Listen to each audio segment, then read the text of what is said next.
اللہ کہتا ہے لنہلکن الظالمین، رب کہتا ہے رب کا لفظ استعمال ہوا ہے، کاش ہم اس رب کی حقیقت سمجھتے ہیں۔ تمہارا رب تم سے کہتا ہے ہم ظالموں سے نمٹیں گے۔ جس رب نے بڑی سے بڑی سپر پاور طاقت کو ایک مچھر سے برباد کر دیا، وہ رب تم سے کہہ رہا ہے۔ جس رب نے ابابیل پرندوں کے ذریعے سے ابرہا کے لشکر کو تباہ اور برباد کر دیا، وہ رب تم سے کہہ رہا ہے۔ جس رب کی حکومت اور پاور ایسا، یا جس رب کے فرشتے ایسے پاورفل کہ سامنے 1000 ہے ادھر 313 ہے، 3 سے 13 کو اللہ نے فتح دی، وہ ہار گئے، وہ رب تم سے کہتا ہے۔ اور جس رب نے موسیٰ علیہ السلام کو بچایا اور فرعون کو ڈبایا، وہ رب تم سے بیان کر رہا ہے۔ کتنے جس رب نے ابراہیم کو آگ میں ڈالا گیا، اس آگ کو گلے گلزار بنا دیا، ٹھنڈا کر دیا، ابراہیم کو آنچ تک نہیں آئی، وہ رب تم سے کہہ رہا ہے۔ رب وہ جو اس دن تھا، آج بھی وہی رب ہے۔ اللہ کی شان میں نہ کوئی بڑھوتری ہوتی ہے نہ گھٹوتی ہوتی ہے، اللہ اپنی جگہ پر اپنی شان رکھتا ہے۔ رب وہی ہے، ہم گھٹے بڑھے، جب ہم بڑھے تو اللہ کی مدد آئی، اور جب ہم گھٹنے شروع ہو گئے، ہماری امیج ہم نے اپنے ہاتھوں سے برباد کی، تو پھر یہ حال ہے۔ اللہ کہہ رہا ہے تم گھبراؤ مت، لنہلکن الظالمین ولنسکننکم الارض من بعدہم۔ اور اس آیت کا ترجمہ کر کے بات ختم کرتا ہوں۔ یہ جتنے لوگ ہجوم مچا رہے ہیں، اللہ کہہ رہا ہے اللہ کو تھوڑی دیر کے لیے سوچیے، اللہ کو تھوڑی دیر کے لیے سوچیے۔ وہ اللہ نہیں جو بات بات پر ایسے ہی اللہ نکل جاتا ہے بنا سوچے سمجھے۔ اللہ کو سوچیے، اللہ کی عظمت کو سوچ کے پھر سوچیے۔ اللہ کہہ رہا ہے کہ یہ جتنے ہجوم مچا رہے ہیں، مستی کر رہے ہیں، خون خرابہ کر رہے ہیں، ظلم کر رہے ہیں، ان سب کو نکالوں گا، تمہیں آباد کر دوں گا۔ وَلَنُسْكِنَنَّكُمُ الْأَرْضَ ارض سمجھتے ہیں ارض، وَلَنُسْكِنَنَّكُمُ الْأَرْضَ مِن بَعْدِهِمْ، ان کو برباد کر کے ان کے بعد میں تمہیں جمع دوں گا، تمہیں ٹھکانہ دوں گا، تمہیں مکان دوں گا، تمہیں ٹھہراؤ دوں گا۔ وَلَنُسْكِنَنَّكُمُ الْأَرْضَ مِن بَعْدِهِمْ، کس کو، کن کو گھر دے گا، کن کو جگہ دے گا، کنہیں سکون دے گا، کنہیں مکان دے گا، کنہیں ارض دے گا، کنہیں ارض کی حکومت دے گا۔ ذالک لمن خاف مقامی وخاف وعید، اسے جو اللہ کے حضور میدان محشر میں کھڑا ہونے سے ڈرتا ہے۔ ذالک لمن خاف مقامی وخاف وعید، جو وعید سے ڈرتا ہے، جو حشر کی پیشی سے ڈرتا ہے، اسے اللہ یہ دے گا۔ یہ اللہ کا وعدہ ہے۔ آپ ایک دوست کے وعدے پر بھروسہ کر لیتے ہو، تمام عیب نقوص اس کے خامیاں پتہ ہیں، پھر بھی آپ اپنے باپ کے وعدے پر بھروسہ کر لیتے ہو، کیا رب پر بھروسہ نہیں کر سکتے؟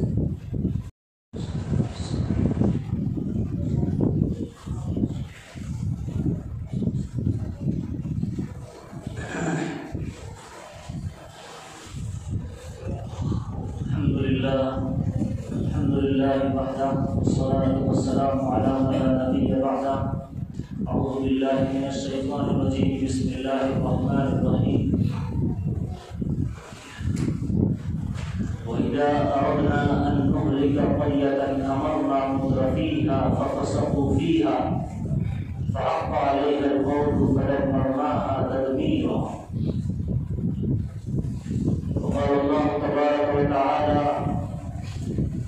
وقال الذين كفروا لرسلهم لنخرجنكم من أرضنا أو لتعودن في ملتنا فأوحى إليهم ربهم لنهلكن الظالمين ولنسكننكم الأرض من بعدهم ذلك لمن خاف مقامي وخاف وعيد واستفتحوا وخاب كل جبار عنيد من ورائه جهنم ويسقى من ماء صديد يتجرعه ولا يكاد يسيغه ويأتيه الموت من كل مكان وما هو بميت ومن ورائه عذاب غليظ۔ صدق اللہ العظیم۔ بھائی بازی، محترم بزرگوں اور عزیز دینی اور ایمانی بھائیوں، قرآن پاک کی 2 آیتیں کریمہ الگ الگ جگہ سے میں نے آپ کے سامنے تلاوت کی۔ پہلی جو آیت تھی اس میں اللہ تبارک و تعالی موجودہ جو ہندوستان اور بلکہ پوری دنیا کی جو صورتحال ہے اس کے بارے میں اللہ ارشاد فرماتا ہے، جب ہم چاہتے ہیں، جب ہم کسی بستی کو، کسی گاؤں کو، کسی ملک کو یا کسی علاقے کو ہلاک اور برباد کرنا چاہتے ہیں تو وہاں پر اس گاؤں کے، اس بستی کے، اس علاقے کے، اس ملک کے جو ظالم اور جابر لوگ رہتے ہیں، جو فسادی اور جو عیاشی لوگ رہتے ہیں، ان کو وہاں کا حکمراں بنا دیتے ہیں۔ جب ہم کسی بستی کو ہلاک اور برباد کرنا چاہتے ہیں تو وہاں کے عیاش لوگوں کو، وہاں کے ظالم اور جابر لوگوں کو، وہاں کے شر پسند عناصر کو، شریر قسم کے لوگوں کو حاکم بنا دیتے ہیں، حکومت دے دیتے ہیں۔ فَفَسَقُوا فِيهَا، پھر وہاں خوب وہ ہدم مچاتے ہیں۔ ہم اپنی زبان میں اس کا ترجمہ فَفَسَقُوا فِيهَا، پھر وہاں وہ خوب ظلم کرتے ہیں، شرارت کرتے ہیں، سرکشی کرتے ہیں، لوگوں پر ظلم ڈھاتے ہیں۔ فَحَقَّ عَلَيْهَا الْقَوْلُ، پھر خدا کا حکم نافذ ہوتا ہے، پھر عذاب کا فیصلہ ہوتا ہے اور وہاں عذاب آتا ہے۔ فَدَمَّرْنَاهَا تَدْمِيرًا، تو پھر ہم ان لوگوں کی اینٹ سے اینٹ بجا دیتے ہیں، پھر وہاں ہم ان لوگوں کو تہس نہس کر کے رکھ دیتے ہیں، پھر وہاں ہم ان کو برباد کر کے چھوڑ دیتے ہیں۔ فَدَمَّرْنَاهَا تَدْمِيرًا۔ ایک تو یہ آیت کریمہ میں نے تلاوت کی جس کا ترجمہ یہ۔ دوسری آیت میں نے جو پڑھی اس میں اللہ تبارک تعالیٰ ارشاد فرماتے ہیں کہ اے لوگوں، دنیا کی موجودہ صورتحال کا حل تم کہیں اور تلاش کر رہے ہو، اور بہت سے مسلمان اور ایمان والے یہ سمجھتے ہیں کہ قرآن صرف نماز پر زور دیتا ہے، روزے پر زور دیتا ہے، زکوٰۃ پر زور دیتا ہے، حج پر زور دیتا ہے اور نکاح اور طلاق کے مسائل پر زور دیتا ہے، لیکن بہت سے ایمان والوں کو یہ نہیں پتا کہ قیامت تک جو صورتحال دنیا میں پیدا ہوگی، ہر صورت میں کیا رہبری ہو، کیا رہنمائی ہو، وہاں پر کیا کرنا چاہیے، کیا نہیں کرنا چاہیے، ہر موقع پر، ہر گوشے پر، ہر کونے پر قرآن تمہیں رہبری کرتا ہے۔ ہم یہ سمجھتے ہیں کہ قرآن چند موٹی موٹی باتوں پر بحث کرتا ہے، قرآن انبیاء کرام کے واقعات، قصے اور کہانیوں کی شکل میں بیان کرتا ہے، لیکن جو باریک بھی رہتے ہیں، جو عبرت حاصل کرنے کی نیت سے قرآن پڑھتے ہیں، جو نصیحت حاصل کرنا چاہتے ہیں، جو قرآن کو اپنا آئیڈیل بنانا چاہتے ہیں، جو قرآن کو اپنا ہدایت کا سرچشمہ مانتے ہیں، جو قرآن سے رہبری لینا چاہتے ہیں، جو اپنے دکھڑے قرآن کو سنائے، جو اپنے کسی مشکل کا حل قرآن کی روشنی میں تلاش کرنا چاہے تو اسے رہبری ملتی ہے، اسے ہدایت ملتی ہے، اسے رہنمائی ملتی ہے۔ موجودہ صورتحال کے بارے میں اللہ تبارک و تعالیٰ ارشاد فرماتے ہیں کہ تم یہ سمجھتے ہو، کیا تم یہ سمجھتے ہو کہ یہ جو کچھ دنیا میں حالات رونما ہو رہے ہیں، اس کو دو طرح سے دیکھنے والے لوگ ہیں۔ ایک یہ کہ لوگ سمجھتے ہیں کہ فلاں نے یہ کر دیا، فلاں پارٹی نے یہ کر دیا، فلاں جماعت نے یہ کر دیا، فلاں شخص نے یہ بل پاس کر دیا، فلاں ظالم حکمراں نے دنیا کا یہ نظام بنا دیا، چاہے وہ ملک کی اکنامیکل معاشی صورتحال ہو یا پھر کھیتی باڑی کے قوانین ہو، کسانوں کے جو معاملے چل رہے ہیں ان کے قوانین ہوں، یا دنیا میں جو کچھ ابھی خصوصاً ہندوستان کے سطح پر ہم سمجھے، ہم یہ سمجھتے ہیں کہ فلاں نے کر دیا، فلاں نے کر دیا، فلاں نے کر دیا، لیکن جو باریک بھی رہتے ہیں، جو عبرت اور نصیحت حاصل کرنا سمجھتے ہیں، جب ایسا ہوتا ہے تو قرآن یہ بیان کرتا ہے کہ یہ تم کیا یہ سمجھتے ہو کہ یہ پہلی مرتبہ ایسا ہو رہا ہے؟ تم یہ سمجھتے ہو کہ یہ ابھی یہ لوگ آئے اس لیے ایسا قانون لائے؟ یہ ہر زمانے میں ہوا ہے، ہر قوم کے ساتھ ہوا ہے، ہر نبی کے ٹائم پہ یہ باتیں ہوئی ہیں۔ ایسا نہیں کہ یہ دھرم واپسی کی، گھر واپسی کی، دھرم پریورتن کی، مذہب تبدیلی کی، ارتداد کے واقعات اور جو کچھ یہ قوانین بن رہے ہیں، اور جتنی ہندوستان میں یہ جو لاک ڈاؤن سے لے کر اس سے پہلے سے لے کر NRC ہو، CA ہو یا جو بھی قوانین آئے، قرآن یہ بیان کرتا ہے کہ یہ نئے نہیں ہیں، ہر نبی کے دور میں یہ سب کچھ ہوا ہے۔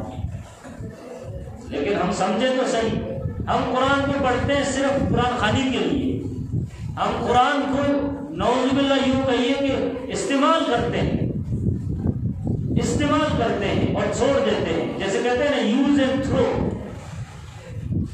ہمارا حال قرآن کے ساتھ یہ ہے، استعمال کرتے ہیں اور چھوڑ دیتے ہیں، پھر اس پر دھول چڑھتی ہے، گرد و غبار چڑھتا ہے، پھر اس کے پیپر پرانے ہوتے ہیں، اس کا کپڑا میلا گدلا ہو جاتا ہے، دھول مٹی سے ڈسٹ اڑنے لگتا ہے گھر کے اندر، پھر گھر شفٹنگ کے ٹائم یاد آتا ہے فلاں کونے میں، فلاں جگہ پر، فلاں کہیں پر نیچے دبا کے قرآن پاک کو رکھا تھا۔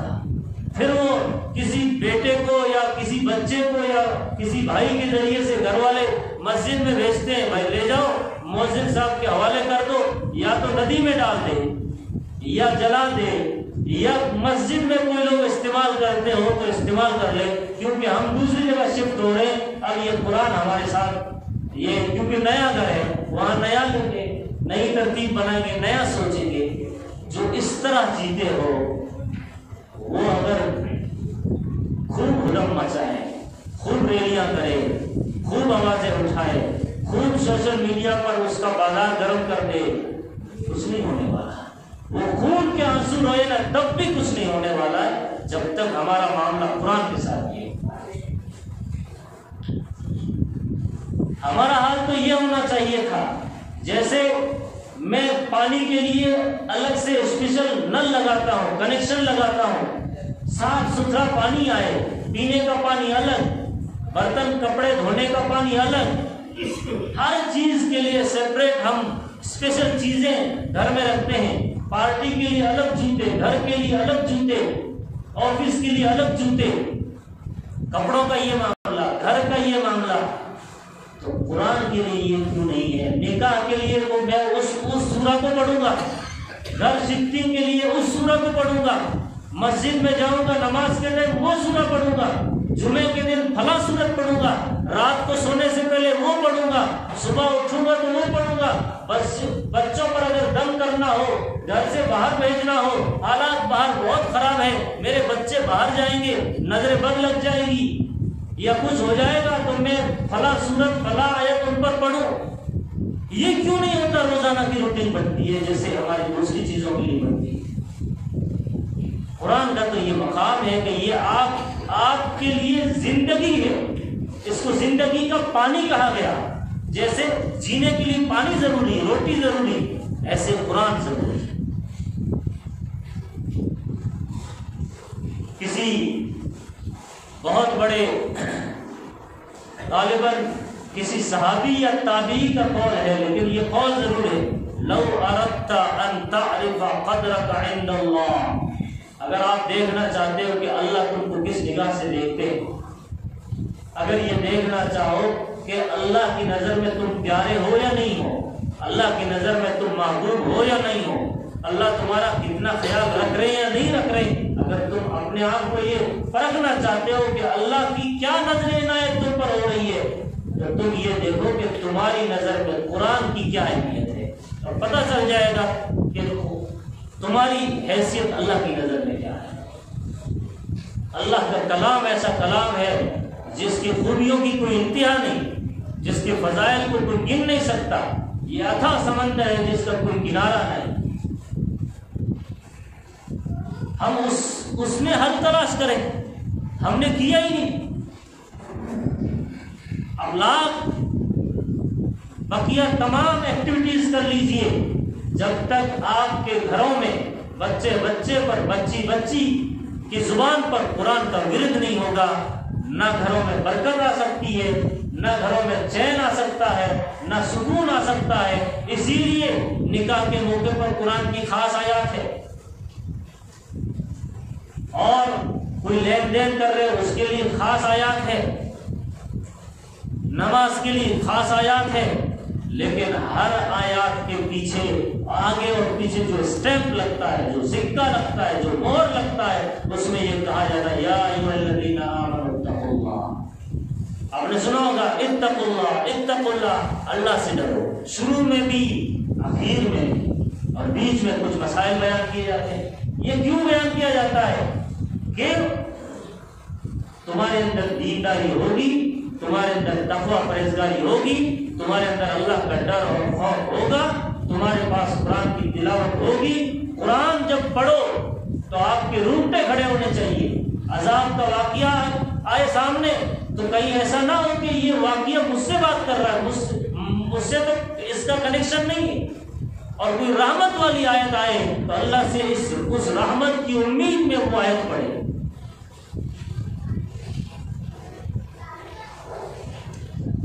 اس لیے اللہ تبارک و تعالیٰ یہ کہہ رہے ہیں، بیان کر رہے ہیں، فرما رہے ہیں کہ اے لوگوں، یہ کوئی نئی بات نہیں ہے، جتنا جو کچھ ہو رہا ہے تم یہ سمجھتے ہو کہ کیسے بیوقوف لوگ آگے، کیسے بیوقوف لوگ آگے حکومت میں، جنہوں نے یہ کر دیا وہ کر دیا، لیکن زیادہ سوچنے کی ضرورت نہیں ہے۔ قرآن کھولو، پڑھو، یہ ہر زمانے میں ہوا، ہر ایک قوم کو ایسے لوگوں سے سابقہ پڑھتا ہے، لیکن جب کبھی سابقہ پڑھے جس کی نظر قرآن پہ ہوتی ہے وہ کبھی گھبراتا نہیں، وہ پریشان نہیں ہوتا۔ امتحان ہال میں بیٹھ کر جو بچہ گھبرائے اس کا مطلب اس نے ہوم ورک نہیں کیا، سال بھر پڑھا نہیں، اس لیے گھبرا رہا ہے، اور جو بچہ اسٹڈی کر کے، محنت کر کے، تیاری کر کے گیا ہے تو وہ ٹھاٹ سے بیٹھتا ہے، سکون سے بیٹھتا ہے، اچھا قلم لیتا ہے، اچھا اریزر لیتا ہے، اچھا شارپنر لیتا ہے، اور رنگ برنگے الگ الگ قلم لیتا ہے، پھر دیکھتا ہے کہ اب یہ نامہ اعمال جو میرا جانے والا ہے پاس ہونے کے لیے، اس کو میں ہر وہ چیز بھر دوں جو اس میں لکھا رہا ہے۔ وہ گھبراتا نہیں، وہ بلکہ کلرنگ کرنے کے لیے دیکھتا ہے کہ کہیں سے اس کو ایسا لکھوں اور ایسا بناؤں کہ خوبصورت بن جائے، کیونکہ سوال کا جواب تو اس کو پتا ہے، تیاری کر کے گیا۔ ایمان والا کی صورتحال ایسے حالات میں یہ ہونی چاہیے، اس کا ایمان بڑھنا چاہیے۔ اس کا ایمان ڈاؤن ہو رہا ہے، اس کا مطلب اس نے محنت نہیں کی۔ اندھیرا آیا، آپ رات کے سناٹے میں باہر نکلے، بہت اندھیرا، چاروں طرف اندھیرا ہی اندھیرا، کچھ سنائی نہیں دے رہا، کوئی بچہ نظر نہیں آ رہا، کوئی آدمی نظر نہیں آ رہا، اندھیرا ہی اندھیرا ہے۔ لیکن کیا وہ یہ سوچ اس اندھیرے کو دیکھ کر گھبراتا ہے کہ اب یہ اندھیرا ہی رہے گا؟ بلکہ وہ دیکھتا ہاں ابھی یہ تارا یہاں تک پہنچا ہے، اس کا مطلب صبح ہونے والی ہے، صبح قریب ہے، منزل قریب ہے۔ آندھی کا طوفان آیا، وہ یہ سمجھتا ہے کہ اس آندھی کے پیچھے بارش آنے والی ہے، اس آندھی سے گھبراتا نہیں۔ ایمان والے کی شان ایسی ہونی چاہیے۔ قرآن بیان کرتا ہے اے امت مسلمہ گھبراؤ مت، پریشان مت ہو، آسام میں مدرسے بند کر دیے کوئی بات نہیں، NRC آئے گا کوئی بات نہیں، لیکن تم کو جو کام دیا گیا ہے وہ کرتے رہو۔ اس کام کو نہیں کرو گے تو پھر کتنے بھی شور شرابے کرو کچھ بننے والا نہیں، لیکن جو کام دیا وہ کام کرو، پھر گھبرانے کی ضرورت ہے۔ وقال الذین کفروا لرسلہم، ہر زمانے کے ہر کافر نے، ہر ظالم نے، ہر شریر نے، ہر بدماش نے، ہر گنڈوں نے، ہر اوباش نوجوانوں نے، ہر اوباش گھومنے والے ایسے ٹپوری قسم کے لوگوں نے اپنے نبیوں کو ڈرایا تھا، ان کو ڈرانے کی کوشش کی تھی، کبھی تو جھنڈا گاڑ کر، وہ جھنڈا گرا کر کے چل رہا ہے نا سوشل میڈیا میں، وہ جھنڈا گرایا، اپنا جھنڈا گاڑا، ایک بھیڑ آئی، ایک دیوار توڑ دی، ایک گنبد گرا دیا، مینارہ گرا دیا، آگ جلا دی، اپنا جھنڈا لگا دیا۔ ہر زمانے میں وقال الذین کفروا لرسلہم، کیوں کرتے تھے ایسا؟ لنخرجنکم من ارضنا، ہم تمہیں اپنی زمینوں سے نکال دیں گے۔ یہی ہو رہا آج، قرآن بیان کر رہا ہے لنخرجنکم، اتنی تیاری کے ساتھ وہ آئیں گے کہ انہیں یقین ہوگا کہ اب تو ان کو کھدیڑ کے چھوڑ دیں گے۔ لنخرجنکم من ارضنا، ارض سمجھ رہے ہیں؟ ارض کو کہتے ہیں، من ارضنا، ہم اپنی زمینوں سے تمہیں باہر کر دیں گے۔ اور لتعودن فی ملتنا، یا یہ کہ ہم ہمارے دھرم میں واپسی ہو جائے۔ یہ ہر زمانے کے ہر نبی کو یہ جھیلنا پڑا ہے، ان کی قوم نے یہ کہا تھا اب نبی کوئی آنے والا نہیں، اب دائی امت ہے، امت مسلمہ کا ہر فرد نبی کا اس مشن اور اس تحریک کا دائی ہے۔ اب نبی نہیں آنے والا، اب یہ باتیں آپ سے کہی جائیں گی۔ اولتعودن فی ملتنا، ہمارے کلچر سے چلو، ہماری تہذیب سے چلو، ہمارے تمدن سے چلو، ہمارے طور طریقے سے چلو۔ اولتعودن فی ملتنا، ملت دھرم کو کہتے ہیں، مذہب کو کہتے ہیں، کلچر کو کہتے ہیں، یا یہ کہ تم واپس آ جاؤ فی ملتنا، ہمارے کلچر۔ ایسے موقع پر اللہ نے ان دائیوں سے کیا کہا؟ ایسے موقع پر اللہ نے ان مسلمانوں سے کیا کہا؟ ایسے موقع پر اللہ نے ان نبیوں کے مشن کو آگے چل کر قیامت تک جو لوگ اٹھیں گے ان سے کیا کہا؟ فَأَوْحَىٰ إِلَيْهِمْ، انہوں نے اپنی پلاننگ کر لی، انہوں نے اپنی پلاننگ کر لی، انہوں نے اپنے طور طریقے اپنا لیے، انہوں نے 100 سال کا ٹارگیٹ بنا لیا کہ 2025 تک یہ ہونا ہے، انہوں نے اپنا ٹارگیٹ بنایا ہے۔ اللہ نے بھی اپنا ایک حکم نافذ کیا، اللہ نے بھی اپنی ترتیب بنائی ہے، اللہ نے بھی اپنی ایک ترتیب اور کیا بولتے ہیں اس کو، یہ اپنا مکر چلتے ہیں، اللہ اپنا مکر چلتا ہے۔ فَأَوْحَىٰ إِلَيْهِمْ رَبُّهُمْ، اس وقت تمہارا رب تم سے یہ کہتا ہے لَنُهْلِكَنَّ الظَّالِمِينَ، ہم ظالموں کو برباد کر کے ہلاک کر کے چھوڑ دیں گے، تم اس کی فکر چھوڑ دو۔ جب اللہ یہ کہہ رہا ہے کہ بیٹے گھبرا مت، جیسے دوست کہتا ہے اپنے دوست سے تم کو گھبرانے کی ضرورت نہیں، میں ہوں نا ساتھ۔ باپ کہتا اپنے بچے سے کہ بیٹا گھبرانے کی ضرورت نہیں، میں ہوں نا تیری ضرورت پوری کرنے والا۔ اللہ کہتا ہے لَنُهْلِكَنَّ الظَّالِمِينَ، رب کہتا ہے، رب کا لفظ استعمال ہوا ہے، کاش ہم اس رب کی حقیقت سمجھتے۔ تمہارا رب تم سے کہتا ہے ہم ظالموں سے نمٹیں گے۔ جس رب نے بڑی سے بڑی سپر پاور طاقت کو ایک مچھر سے برباد کر دیا، وہ رب تم سے کہہ رہا ہے۔ جس رب نے ابابیل پرندوں کے ذریعے سے ابرہا کے لشکر کو تباہ اور برباد کر دیا، وہ رب تم سے کہہ رہا ہے۔ جس رب کی حکومت اور پاور ایسا، یا جس رب کے فرشتے ایسے پاورفل کہ سامنے 1000 ہے ادھر 313 ہے، 3 سے 13 کو اللہ نے فتح دی، وہ ہار گئے، وہ رب تم سے کہتا ہے۔ اور جس رب نے موسیٰ علیہ السلام کو بچایا اور فرعون کو ڈبایا، وہ رب تم سے بیان کر رہا ہے۔ کتنے جس رب نے ابراہیم کو آگ میں ڈالا گیا تو اس آگ کو گلے گلزار بنا دیا، ٹھنڈا کر دیا، ابراہیم کو آنچ تک نہیں آئی، وہ رب تم سے کہہ رہا ہے۔ رب وہ جو اس دن تھا آج بھی وہی رب ہے۔ اللہ کی شان میں نہ کوئی بڑھوتری ہوتی ہے نہ گھٹوتی ہوتی ہے، اللہ اپنی جگہ پر اپنی شان رکھتا ہے، رب وہی ہے۔ ہم گھٹے بڑھے، جب ہم بڑھے تو اللہ کی مدد آئی، اور جب ہم گھٹنے شروع ہو گئے، ہماری امیج ہم نے اپنے ہاتھوں سے برباد کی، تو پھر یہ حال ہے۔ اللہ کہہ رہا ہے تم گھبراؤ مت، لَنُهْلِكَنَّ الظَّالِمِينَ وَلَنُسْكِنَنَّكُمُ الْأَرْضَ مِن بَعْدِهِمْ۔ اور اس آیت کا ترجمہ کر کے بات ختم کرتا ہوں۔ یہ جتنے لوگ ہدم مچا رہے ہیں، اللہ کہہ رہا ہے اللہ کو تھوڑی دیر کے لیے سوچیے، اللہ کو تھوڑی دیر کے لیے سوچیے۔ وہ اللہ نہیں جو بات بات پر ایسے ہی اللہ نکل جاتا ہے بنا سوچے سمجھے۔ اللہ کو سوچیے، اللہ کی عظمت کو سوچ کے پھر سوچیے۔ اللہ کہہ رہا ہے کہ یہ جتنے ہدم مچا رہے ہیں، مستی کر رہے ہیں، خون خرابہ کر رہے ہیں، ظلم کر رہے ہیں، ان سب کو نکالوں گا، تمہیں آباد کر دوں گا۔